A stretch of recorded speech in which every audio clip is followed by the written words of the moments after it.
ng Heavenly Life. Sana po good morning everyone. Merry Christmas in advance. Guys, tara na. Gising na ba kayo? Magsimba na tayo. Sa ika-6 na araw ng simbang gabi.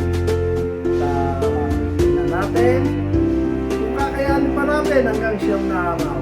Pero guys, pipilitin natin yan para syempre naman ang blessing dumating sa atin ng maganda at kailangan natin siyempre lagi ng panalangin, magdasal, ng buhay naman ang ating kinakapitan guys. Guys, ano pang hinihintay natin? Let's go guys, magsimba na tayo sa ika-6 na araw ng simbang gabi. Thank you guys sa inyong panonood. Maraming salamat po.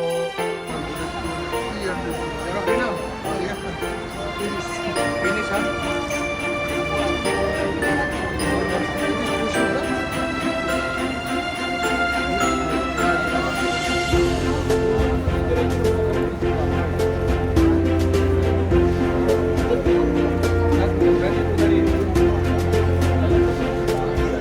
So guys, ang dami na namang tao sa ika-6 na araw, ngayong madaling araw sa umagang ito.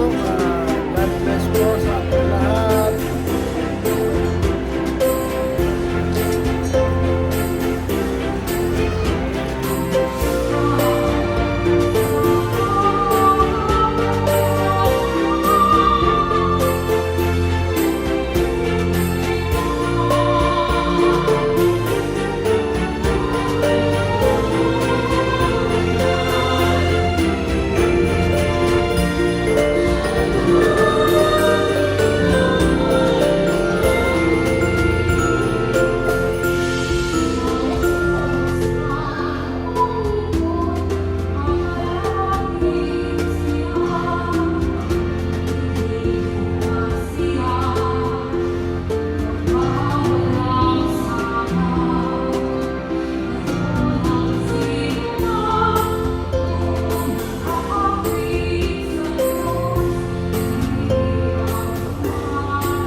Marami tayong gustong sa buhay, may mga pangarap tayo sa buhay.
Una-una, yung makinig. Makinig ka. Maglaan ng buwang para sa piling ng Diyos sa katahimikan ng Panginoon. Ito po ang pinag-ibigay mga kapatid ng makinig sa dalit at ang makasal at pakinggan mo ay magdalagin ang gusto ang mga sa buhay. Dahil tayo ay nangyayari, dahil tayo ay nagiging sa katahimikan, gusto natin na makinig. Pero mas kapag kapatid,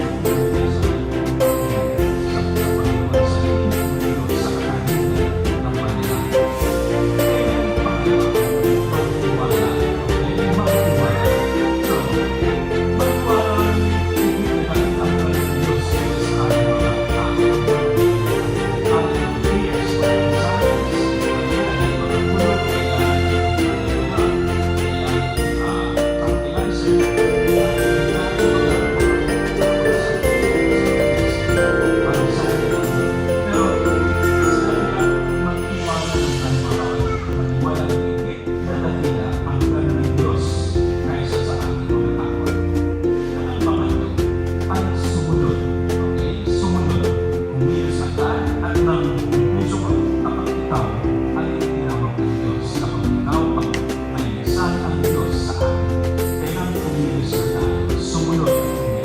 ang tahimik na pagtaniman Jose ay sumakilalim sa buhay na yan.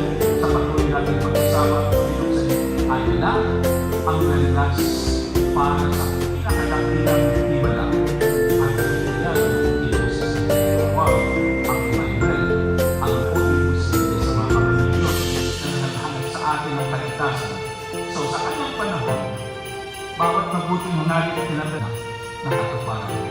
So, mga tatlong araw na lang mga kapatid at magpapas na. Tatlong araw na lang, ipagdarasal natin na in spite of everything, ang Pasko ay maging maganda at ng ating pagsasakripisyo ng buhay dito ay mahirap ay malapit ay sana ang ating Senyor.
Yung guys, andito naman tayo sa loob ng church kasi sobrang dami doon sa labas.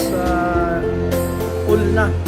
Masyado nang loaded sa labas. Pero okay lang kasi ang lamig po talaga sa labas. Mas okay dito sa loob ng church. Hindi ka masyadong malalamigan. Kaya alam niyo ba, pag nagkakaedad na, humihina ng katawang lupa. Kaya kailangan laging safety. Kaya guys, thank you sa inyong panonood. Nakaka-anim na araw na po tayo, 3 days na lang at mabubunan natin ang 9 days. Kaya guys, thank you. Thanks God at lagi na tayong binibigyan ng pagkakataon na makapagsimbang gabi. Thank you Lord. Amen po sa lahat. Ayan guys, nag-uwian na rin yung iba. Wala na rito sa labas. Kaya na punong-puno yan eh. Ang lamig dito guys sa labas. Grabe. Kaya okay na rin yung nasa loob kami. Lalo na kasama ko yung chikiting ko. Maano lang, baka malamigan, magkasakit. Hindi hindi mabuo yung siyam na araw. Kaya okay lang guys.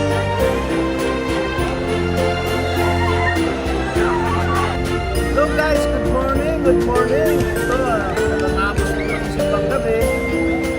Naka-anim na araw na tayo sa simbang gabi.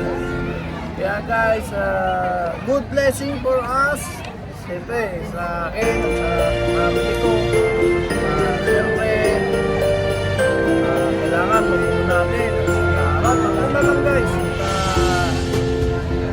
Thanks God at sana makayanan natin. Sana walang mga aberya, sakit na makakapilis natin na makabuo ng isang araw. Kaya guys, thank you so much for sa sunod ko. Bukas na naman. Heavenly Vlog po. Bye-bye.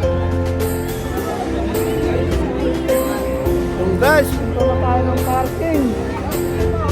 Medyo malayo-layo yung parking natin eh. Late na tayo kung ano. Nakarating ng simbahan. Kaya nilakad na naman tayo. Ayan guys, ang simbahan dito. Pakita ko sa inyo. Guys, ayun yung simbahan. Ito yung labas niya. Ayan yan, no? St. Mary's. Ayan, guys. Nabuhay na yung mga tao dahil alam nyo na may mga work pa. Kailangan umuwi ng mabilisan kasi may mga work pa, mga payak.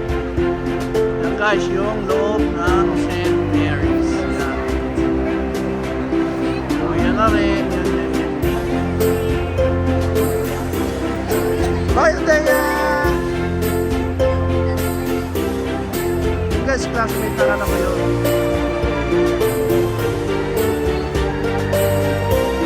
Yeah guys, maraming